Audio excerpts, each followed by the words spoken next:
And may I confess to you, the Bible did not deny the presence of the conqueror.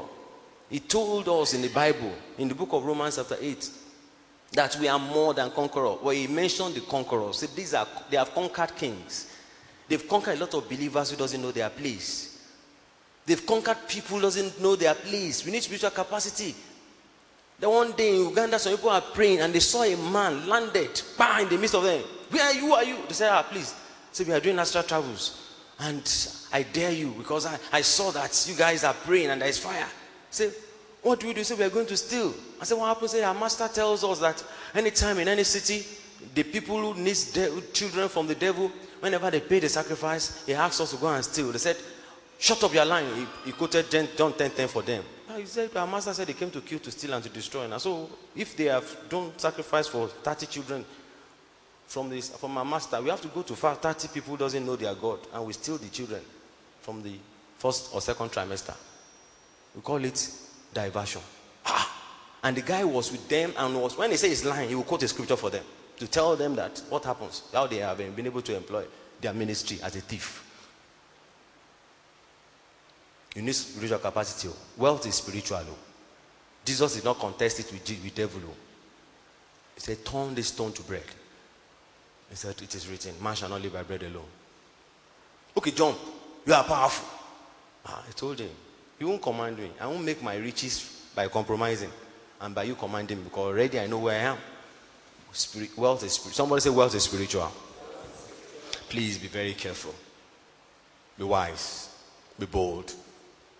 As a man who has found his place in God, ensure you are not a believer by lips. Ensure you are a believer by your deeds. Ensure you wake up in the night to pray. Ensure you learn fasting. Ensure you are good in church and you are committed to the things of God. You know, there's a fire on this mountain. You just fire 2 hours now. But you know that the mystery of it is 0 times 1 billion. How much is it? So if you bring no fire to the altar, you have to bring something to the table. You know, morning devotion, no personal retreat. You just come to church because you have some nice fabrics to show people, to touch up people. Because you just buy a brand new car and you know, yes, they will know my X5, boy, my Bugatti. Oh boy. With that Bugatti, you will slip off on the steering.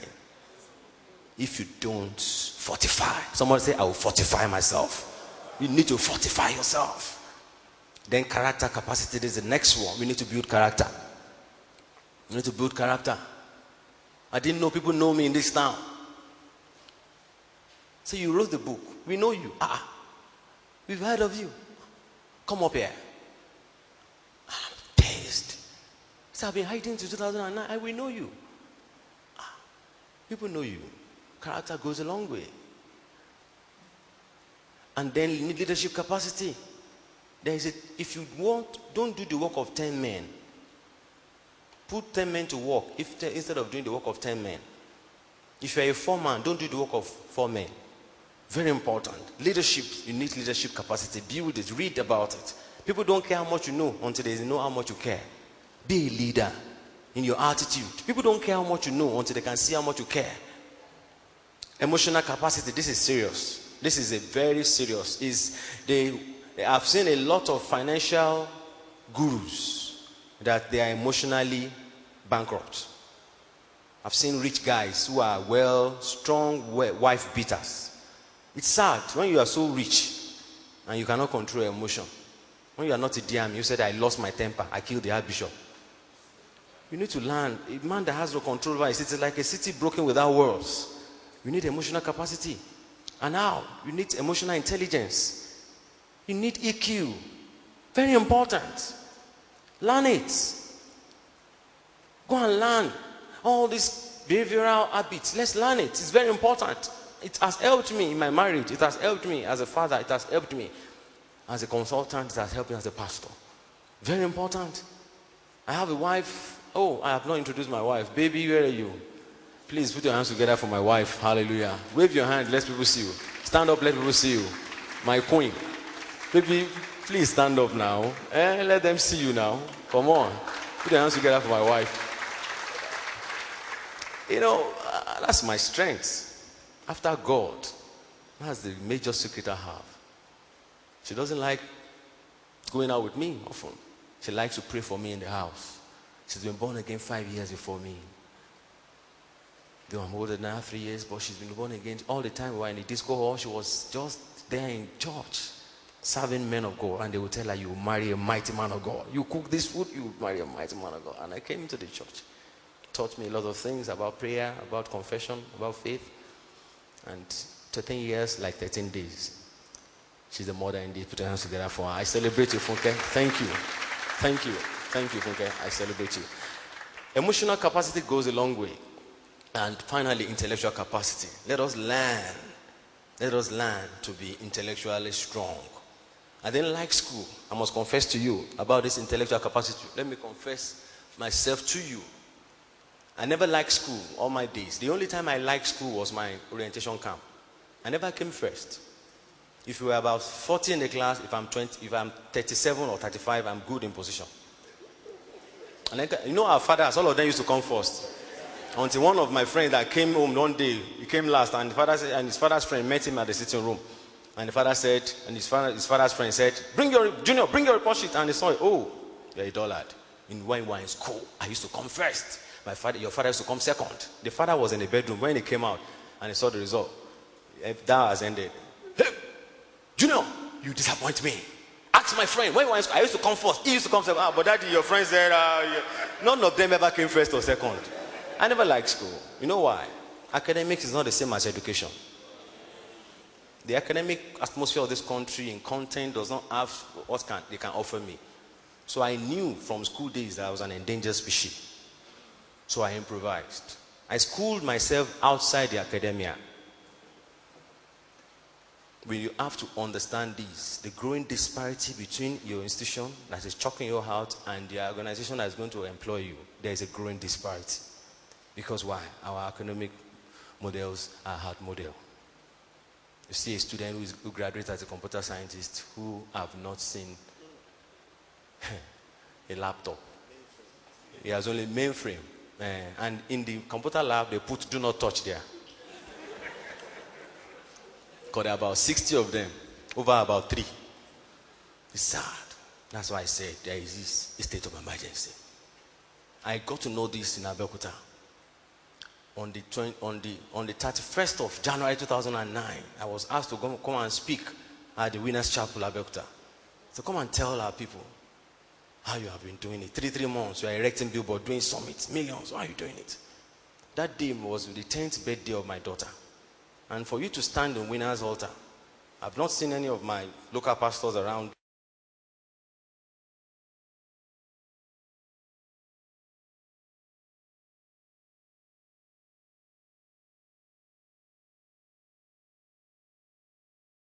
When I grow up in 6 years' time, I want to go to Harvard. I said, say what? You said what? Harvard. I said, this guy is asking for about $30,000 in 6 years. So I had to improvise. I have to raise my game. Immediately I finished that meeting and I did one summit in February. I made my way to Abuja. I stopped playing the local league. I came to Premiership. I had to stop fishing for shark in shallow waters. I had to leave the city. I left them at home and I came here praying. And when I broke through in July, my wife came to see 2,000 women gathered to see what God has done again. From running a multi-millionaire project, Zero Kobo, it has become a play in my hands. I'm gunning for Joyce Meyer by the grace of God to bring her to this city. And because I should, when I got in touch with her, I told her, I said, Ma, Nigeria is a place they pay you more. People give to you more than you've gone to Kenya, you've gone to South Africa, you've gone to Malawi, you've not been to Nigeria. He said, how do you know this? I said, God said I should tell you this. He said, it's true. You have to come. And when I saw what it takes to bring her, he said, come and pay time with PFN and car. I said, no. God said, no. I said, wait. She's flying with her jet with about 30 staff. Looking at almost about 80 million naira. I said, when I grow up, give me 2 years or 3 years. I'll get to Fenton Mesuri and allow her to coach me for 2. I follow up about 2 or 3 months. I know she will decide to come. So please, what are you saying? You need intellectual capacity. Let's quickly move on. Now, who is this? I can't hear you. Who is this? Who is this? Who is this? And who is this? Let's say it loud. Now, who are you? I did not write their name there. You mentioned them when you saw their face. Who are you? When you show up, what will people say about you? What's your brand? What's your niche? I didn't put their names, but you mentioned them. I want to show us 25 prerequisites to starting a multimillionaire project zero kobo. Follow me carefully. Because I want to let you know, if you can do this 21 in few times. I have the audio out there, which I explain all this thing explicitly. Now, know yourself, to thyself be true, says Shakespeare. The day you meet you, there will be a revival. Some of us have not met ourselves. We are still looking for what is in us. I want to add that the people that do know, they are God. But when you're looking for God, you look outside. But I want to add that the Spirit of God is in you. Some of the time when we are praying, you talk God is upstairs. God is in you. But to will and to do, the place of God is me, is in me. Can somebody say that with me? The place of God is in me. Don't look out. It's in you. And let me tell you, one with God is a majority. Know yourself, please, on time. A man who doesn't know himself worked in an organization for about 30, with the government with about 35 years, an accountant. And the man was in his late 50s. Because he doesn't know himself, he went to take up a job with a boy who is just in the same age mate. He's an age mate with his first son. And he employed him in their company as the accountant. And this man, when they asked him, Baba, you got account? Look at, bring the account. Look at him shaking. You'll be shaking. And he was embarrassed until he had an heart attack. Because he had to keep ends meet. He doesn't know himself. When you know yourself, you will resign after 10 years. You will know you have worked to learn. You have not worked to hand. No matter where you have been paid, you see your payment as a pocket money for the time of your apprenticeship. A vulcanizer knows apprenticeship than an accountant who is a graduate. You need apprenticeship. You need to submit to leadership. You need to learn. Know yourself. When you know yourself, nobody will brush you up or flush you down anywhere. As a pastor for 10 straight years, I knew myself. When other pastors are running at us, senior pastor is coming. I make sure. One day he called me. He said, I sent you to that branch. But 2 times I've been to that branch, I didn't see you and your office. I said, sir, I couldn't be in the office the time you came. I must be somewhere, but don't worry, sir. Anytime, anywhere I am, I feel as if you are beside me, so I do things right. He said, go. I knew myself. It doesn't matter what has happened to your self-esteem. The scriptures is there to heal you. Please, know yourself. Please, know yourself. On time is very important. And nobody's going to show you to you. You're going to see yourself in God. He made you in his image. You are a fellow creator with God. Now, know this one too. Start living on the giving side of life. This is one of my major secrets. This is how I employ this tool to connect 100 entrepreneurs in this country. I approached them to profile them in my book, Entrepreneurship in Nigeria. I told them I'm not going to charge them for a dime. And do you know, that gave me access to them. The assets that I employed that gave me an access to these people was, I won't charge you for interview, I won't charge you for your adverts. I remember when I got to the guy who owns Chicken Republic and Butterfield, he looked at me, he said, who gave you my number? I've been trying to sing for 6 months. Who gave you my number? I said, I mentioned the names of the people who gave me his number. I said, I don't know them. I said, I see, but sir, don't worry, I came to help you. He said, help me? He said, yes, I came to help you. I want to feature your business to 5,000 Nigerians abroad. I want to show them what you're doing because I was told in all the eateries and all the bakeries you're the #1. And that's it, you're doing good. You're right-brained.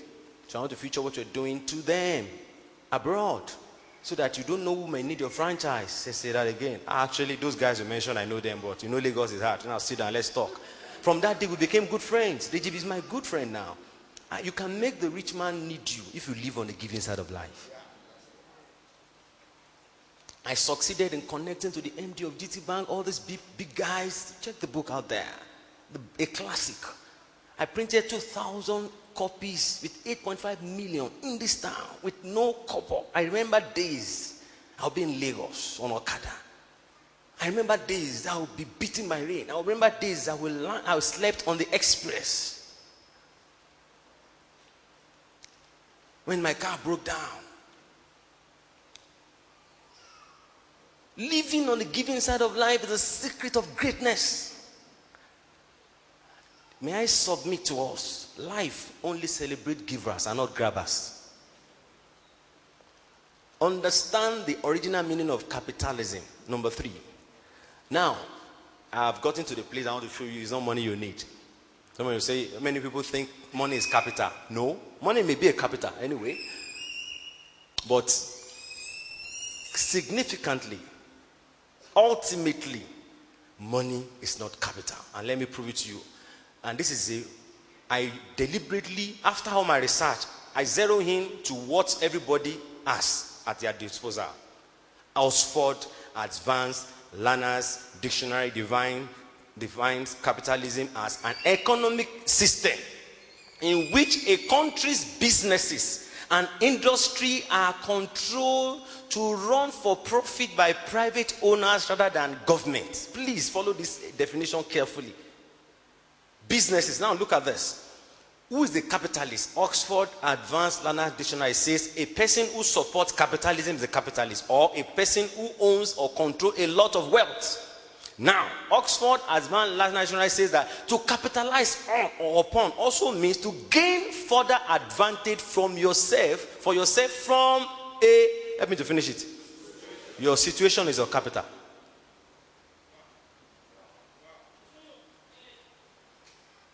Your pain is your capital. Your mess is your message.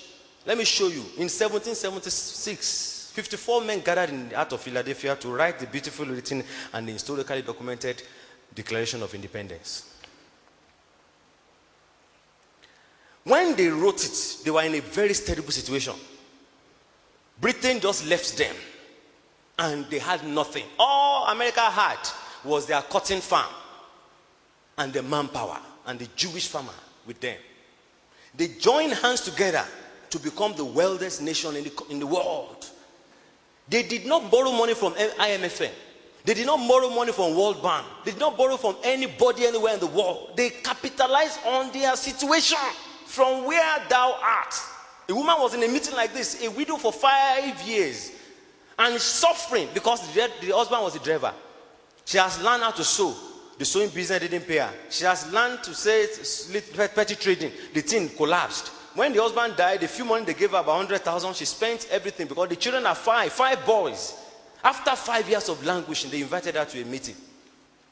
And Bishop Abiy was preaching in in Kaduna. And the man was using from where thou art, the widow that they want to take his children as slaves. The miracle is in your house. Stop looking outside. What you need is with you. And the woman began to hear moi moi. Do you know what they call bean cake? She just began to smell. She got to a time she began to smell it. I said, God, what are you saying? He said, my daughter, I've given you moi moi as your breakthrough. And she saw that she has about 4 cups of beans at home. She saw that when she gets home, she still has some Maggi. She saw that she has some tin. She saw that she doesn't need to beg anybody to get more money done. Do you know what happened when she got to there? She told the neighbor, she lives in this face me at Fight house. 6 rooms, big queue, And then she told the neighbors, I'm selling more money now. And she put the thing on the fire. She get the beans together and all that. Because a shark has found the water. Because a spider has found his web. As if they had never eaten more money before. And immediately this aroma of more money came out. Everybody in the house. When you find your field, people will attend to you. Do you know that first day, even our children could not find more money to eat? And this sculpture of David. When this thing happened, it was one family, the very rich family, talking about like Dangote family now. There's a family in Florence, Italy, called the Medicis family. They told Michelangelo to design an image of David.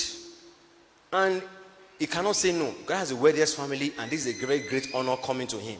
Michelangelo for 2 years was pacing up and down. What material will I use? Eventually, after 2 years, he found a marble. beside the road, being hauled down from a particular hill sometimes. And he saw there's a marble. He told them to move it, to haul it to his studio. For another 2 years, he began to chisel it. He chiseled it, and then later he began to sandpaper it. After 4 years, he finished it.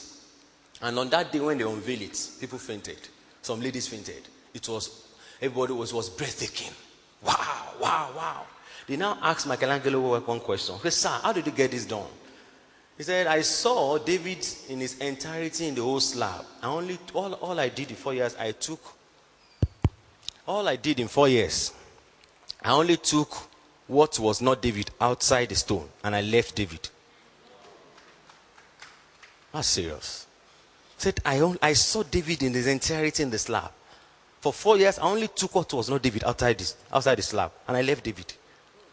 I mean, what are you seeing? Which you must seize. Very, very important. Get out of the something for nothing syndrome. Sorry, there's a mix. It's nothing for something. Please swap it as a mistake. It's nothing for something. You are bringing nothing to hand something. It's not going to work. Get out of it. What are you bringing to the table? When you want to connect from an area of influence to the another person's area of concern, what are you bringing to the table? Get out of nothing for something syndrome. Very important. Then, understand that ideas rule the world. Know that on time, that ideas rule the world. Then, let's move on. Develop the right attitude. You can see this guy, his attitude is wrong, so to speak. Your attitude goes a long way to affect your work because your attitude determines your altitude. Let's look at this guy now. Number 9. You are a governor general. This is Lord Lugard. Lord Lugard represented the interest of Queen Elizabeth in their days. And they colonized this country as a governor general, giving us the culture of, you can see, I'm speaking Elizabethan English. How are you? Fine. Thank you. Well done. English. They gave us their language. They gave us the way they dress. See me wearing suits. Inside it, so to speak. We wear their shirts, we wear their stuff, and lo and behold, we imbibe their culture.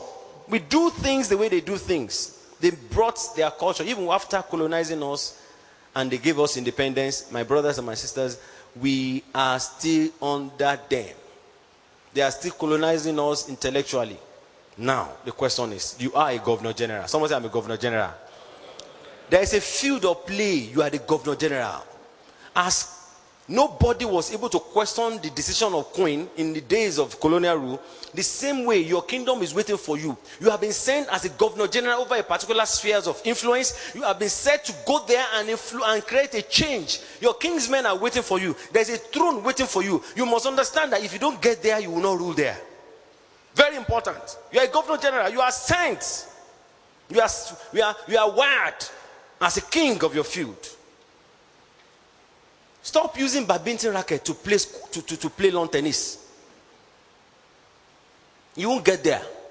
By doing a job that is not your work, you won't get there. It's not going to be possible. You are a governor general. Let's quickly move on. Break protocol. I've done this many times. Not rudely, but like blind Bartimaeus. Stand out. Learn to wear a different color of shirts in the midst of multitude. Those who walk with many. Those who run with many. Those who walk with few. Those who fly alone. I've come to see the garage is better. I mean, the airport is better than the garage. Go to the Utaku garage and go to the airport. It's different. It's very important, my brothers and my sisters. Let us learn to carve a name for ourselves. I saw this thing one day. When we did this, I followed them for the first time, but later I left when I saw that it was becoming watery. When they said this, Jonah, Yaradua, where are you? Went, Pastor Bakari and all the stuff, when they came, and we marched from Unity Fountain to the Senate. I remember when we got to Unity Fountain, they gave everybody T-shirts. And I remember I wore my T-shirt on a long sleeve shirt. When Charlie Boy came, I said, so this is what the guy they call Charlie Boy. And he came with his bike. He was wearing a t-shirt. And then I said, wait, Charlie Boy, area father, let me go and bring you a t-shirt for you. So I give him a t-shirt. Do you know what he did? He removed the shirt he was wearing. He didn't wear it on top like my own. He removed the shirt he was wearing. He now wore that t-shirt and he now rolled the sleeves. He was the only one that dressed, wearing the same thing, but he dressed differently, in a different way.